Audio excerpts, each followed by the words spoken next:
రకాలోకంకి స్వాగతం. ఈ కంటెంట్ మీకు నచ్చినట్టయితే లైక్ చేయండి, మీ బంధుమిత్రులకు షేర్ చేయండి. ఇప్పటివరకు సబ్స్క్రైబ్ చేసుకోకపోతే సబ్స్క్రైబ్ బటన్ని నొక్కండి, అదేవిధంగా బెల్ ఐకాన్ని కూడా నొక్కండి. మిత్రులారా, పాకిస్తాన్లో ఏప్రిల్ 21వ తారీఖున అంటే సోమవారము బలూచిస్తాన్లో మరొక పెద్ద ధమాకా జరిగింది.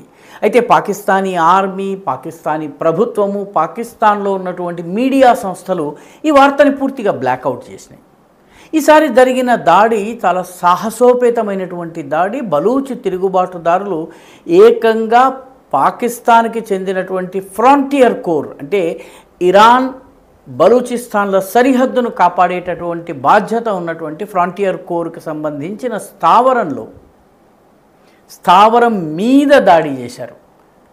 ఆ స్థావరం పంజ్గూర్లో ఉంది.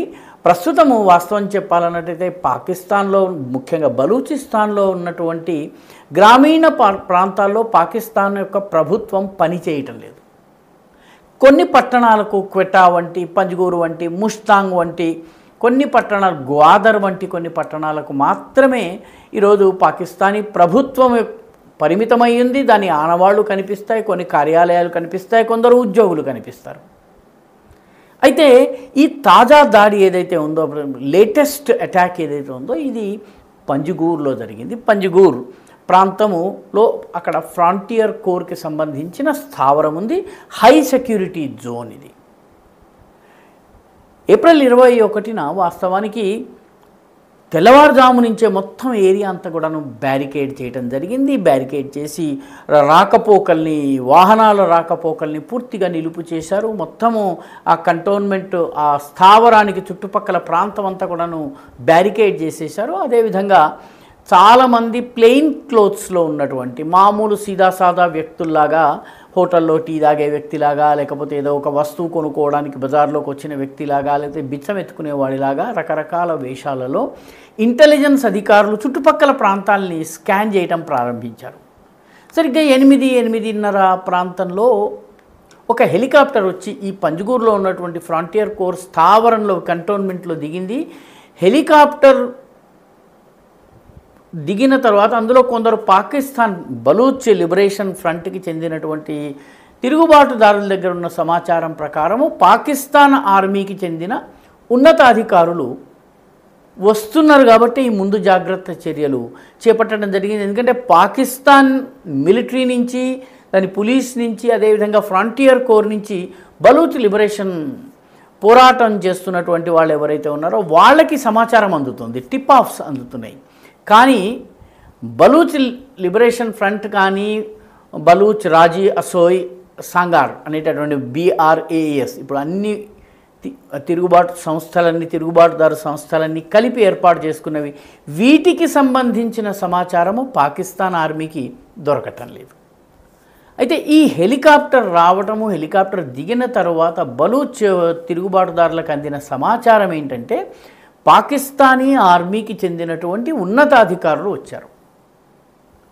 బలూచ్ లిబరేషన్ ఫ్రంట్కి వ్యతిరేకంగా పోరాటం ఎలా చేయాలి, దానికి సంబంధించిన వ్యూహరచన ఎలా చేయాలి అన్నటువంటిది చర్చించేందుకు, బలూచిస్తాన్ పరిస్థితి గురించి చర్చించేందుకు వాళ్ళు వచ్చారు. ఎందుకంటే ఇటీవలే పాకిస్తానీ ఆర్మీ చీఫ్ అయినటువంటి జనరల్ ఆసిమ్ మునీర్ ప్రవాసీ పాకిస్తానీలను ఉద్దేశించి చేసిన ప్రసంగంలో ఒక మాట అన్నారు. బలూచిస్తాన్లో ఉన్నటువంటి ఒక 1500 మంది తిరుగుబాటుదారులు, ఆయన వాడిన పదం ఉగ్రవాదులు పాకిస్తానీ ఆర్మీని ఓడించలేరు, బలూచిస్తాన్ని మేము వదులుకునే ప్రసక్తి లేదు అని చెప్పి ఆయన అన్నారు. అంటే దీని అర్థం ఏంటంటే, ఏదో పెద్ద కౌంటర్ అఫెన్సివ్కి పాకిస్తానీ ఆర్మీ ప్రయత్నిస్తుంది. దానికి సంబంధించిన వ్యూహరచనలో భాగంగా ఈ ఉన్నతాధికారులు వచ్చి ఉండవచ్చును. అయితే ఈ సమాచారం అందిన వెనువెంటనే బలూచ్ లిబరేషన్ ఆర్మీకి చెందినటువంటి సాయుధ తిరుగుబాటుదారులు కంటోన్మెంట్ మీద దాడి చేశారు. హెవీ వెపన్స్తో దాడి చేశారు, రాకెట్ లాంచర్స్తో దాడి చేశారు. చాలా పెద్ద ఎత్తున నలువైపుల నుంచి దాడి చేసేటప్పటికీ మీటింగ్లో ఉన్నటువంటి వాళ్ళందరూ కూడాను ముందు ఆత్మరక్షణ, తరువాత వీళ్ళపైన ఎదురుదాడి చేసేటటువంటి పనిలో పడ్డారు. కొద్ది గంటల పాటు ఈ పోరాటం సాగింది. ఈ పోరాటం అంతా జరిగిన తర్వాత, తమ అటాక్ చేసిన తర్వాత బలూచ్ తిరుగుబాటుదారులు ఎక్కడికక్కడ మాయమైపోయారు. బయట ఉన్నటువంటి ఇంటెలిజెన్స్ ఏజెంట్స్ కావచ్చును, లేకపోతే బ్యారికేడ్స్ కావచ్చును, ఇవేవి వాళ్ళని ఆపలేకపోయినాయి. మొత్తం మీద వాళ్ళ దాడి వాళ్ళు సక్సెస్ఫుల్గా చేసి ఎలాంటి ప్రాణ నష్టం లేకుండా వాళ్ళు వెళ్ళిపోయారు. కానీ లోపల జరుగుతున్నటువంటి మీటింగ్ భగ్నం కావడమే కాకుండా ఉన్నత స్థాయి పాకిస్తానీ అధికారులు కొందరు చనిపోయినట్టు కూడా వార్తలు అందుతున్నాయి. తమాషా ఏంటంటే ఈ వార్తలన్నీ కూడాను బలూచ్ లిబరేషన్ ఫ్రంట్ నుంచి మనకి వాళ్ళ ప్రెస్ నోట్లు వీటి ద్వారా మాత్రమే వస్తున్నాయి. పాకిస్తానీ మిలిటరీ ఈ దాడికి సంబంధించిన వార్తల్ని పూర్తిగా బ్లాక్అవుట్ చేసింది. అంటే పాకిస్తానీ మిలిటరీ దీని గురించి మాట్లాడదు, మిలిటరీకి సంబంధించినటువంటి స్పోక్స్ పర్సన్స్ దీని గురించి మాట్లాడరు, ఐఎస్ఐకి సంబంధించినటువంటి ఐఎస్పిఆర్ వింగ్ ఉంది, పబ్లిక్ రిలేషన్స్ వింగ్, అది దీని గురించి మాట్లాడదు, పాకిస్తాన్లో ఉన్నటువంటి ప్రభుత్వం దీని గురించి మాట్లాడదు, అదేవిధంగా పాకిస్తాన్లో ఉన్నటువంటి మీడియా దీని గురించి మాట్లాడదు. మీడియా అంటే ప్రధానంగా కరాచీ నుంచి, అదేవిధంగా లాహోర్, ఇస్లామాబాద్, రావల్పిండి నుంచి వెలువడేటటువంటి పత్రికలు. ఈ పత్రికలన్నీ కొద్దో గొప్ప అన్నీ ఆర్మీతో అలైన్ అయి ఉన్నాయి. ఆర్మీ ఎలా చెప్తే అలా చేస్తాయి. ఆర్మీ ఫలానా వార్త రాయొద్దు అంటే రాయవు. కాబట్టి మీడియాలో కానీ, అదేవిధంగా ప్రభుత్వం నుంచి కానీ, సైన్యం నుంచి కానీ, సైన్యం యొక్క పిఆర్ విభాగం నుంచి కానీ ఎలాంటి స్టేట్మెంటు రాలేదు, ఎలాంటి ప్రకటన రాలేదు. వార్తను పూర్తిగా తొక్కి పెట్టేటటువంటి ప్రయత్నం జరిగింది. అయితే బలూచ్ లిబరేషన్ ఫ్రంట్ తరఫు నుంచి పత్రికా ప్రకటనను విడుదల చేసి పంజగూరులో ఉన్నటువంటి ఫ్రాంటియర్ కోర్ కంటోన్మెంట్ స్థావరం ఏదైతే ఉందో దాని మీద మేము దాడి చేశాము. హెలికాప్టర్లో వచ్చినటువంటి ఉన్నత స్థాయి అధికారులు బెంబేలెత్తిపోయారు. చాలా పెద్ద ఎత్తున, చాలా పెద్ద సంఖ్యలో గాయపడ్డారు. 40 మంది వరకు గాయపడి ఉండవచ్చును. కొందరు చనిపోయారైతే ఎంతమంది చనిపోయారన్నటువంటి సంఖ్య ఆ విషయంలో మా దగ్గర సమాచారం లేదు. చనిపోయిన వాళ్ళు ఎవరు అన్నది కూడాను ప్రస్తుతానికి మేము నిర్ధారించలేకపోతున్నాం. కానీ కొందరు చనిపోయారు అని చెప్పి బలూచ్ లిబరేషన్ ఆర్మీ చెప్తోంది.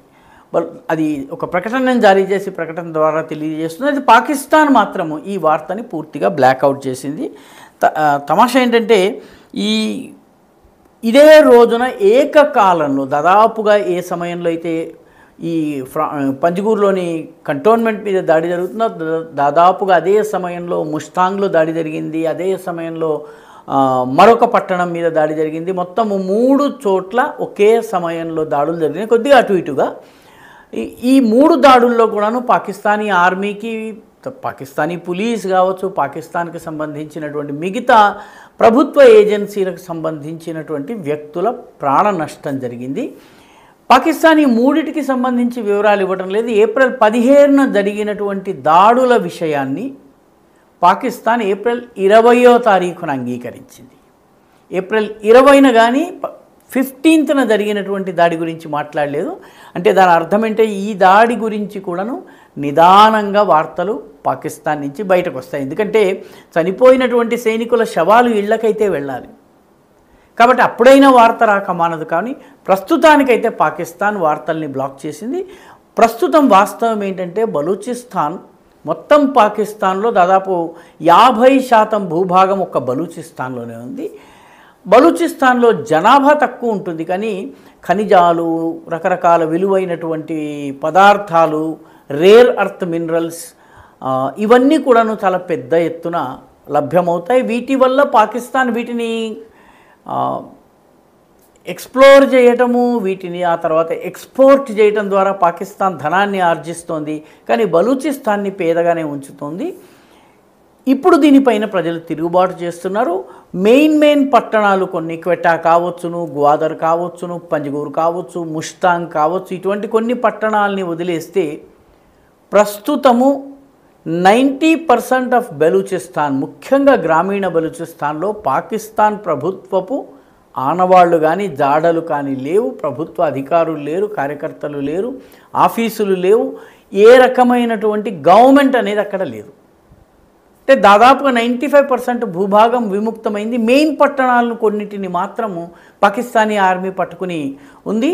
వాటి వల్ల బలూచిస్తాన్ మీద కంట్రోల్ ఉన్నట్టుగా కనిపిస్తుంది. కానీ ఈ పట్టణాల మీద కంట్రోల్ కనుక పోయినట్లయితే బలూచిస్తాన్ పూర్తిగా లిబరేషన్ లిబరేట్ అయినట్టుగా మనం చెప్పుకోవచ్చును. ఒకవైపు సాయుధ దాడులు జరుగుతున్నాయి. 4-5 బలూచ్ తిరుగుబాటు సంస్థలు కలిసి BRAS అనేటటువంటి ఒక సంస్థను తయారు చేశారు. దీని ద్వారా ఇంటెలిజెన్స్ షేరింగ్ చేస్తున్నారు. దీని ద్వారా సమాచారం ఇచ్చిపుచ్చుకోవడం చేస్తున్నారు. కోఆర్డినేటెడ్ అటాక్స్ చేస్తున్నారు. పాకిస్తానీ ప్రభుత్వం ఈ వార్త రాకుండా చూస్తోంది. ఇటీవలి కాలంలో పాకిస్తాన్లో ఉన్నటువంటి సోషల్ మీడియా, ట్విట్టర్ హ్యాండిల్స్ కావచ్చును, సోషల్ మీడియా హ్యాండిల్స్ కావచ్చు, యూట్యూబ్ ఛానల్స్ కావచ్చును, ఈ వార్తల్ని ప్రచురిస్తున్నాయి.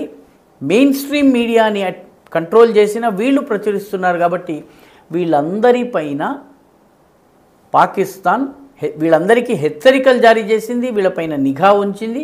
ఎవరైనా ఈ వార్తను గనక ప్రకటించినా ప్రచురించినా వాళ్ళపైన తీవ్రమైనటువంటి యాక్షన్ తీసుకోవడానికి పాకిస్తాన్ సిద్ధంగా ఉంది. ఈ సంఘటనలు ఏప్రిల్ 21 జరిగినంటే ఇంకా 24 గంటలు కూడా గడవలేదు. కానీ పాకిస్తాన్ ప్రస్తుతానికి ఈ వార్తను నొక్కి పెడుతోంది. బలూచ్ వీరులు స్టేట్మెంట్ జారీ చేసి జరిగినదంతా కూడా తెలియజేస్తున్నారు. తమకు ఏమాత్రము ప్రాణ నష్టం జరగలేదు, కానీ పాకిస్తానీ స్థావరాన్ని తుక్కుతుక్కులు చేసేసాము, హెలికాప్టర్ని కూడా మేము కుప్పకూల్చేసామని చెప్పి ఈ బలూచ్ వీరులు చెప్తున్నారు. పాకిస్తాన్ నుంచి దీనికి సపోర్ట్గా కానీ ఖండన కానీ ఎటువంటి వార్త రాలేదు ఇప్పటి వరకు.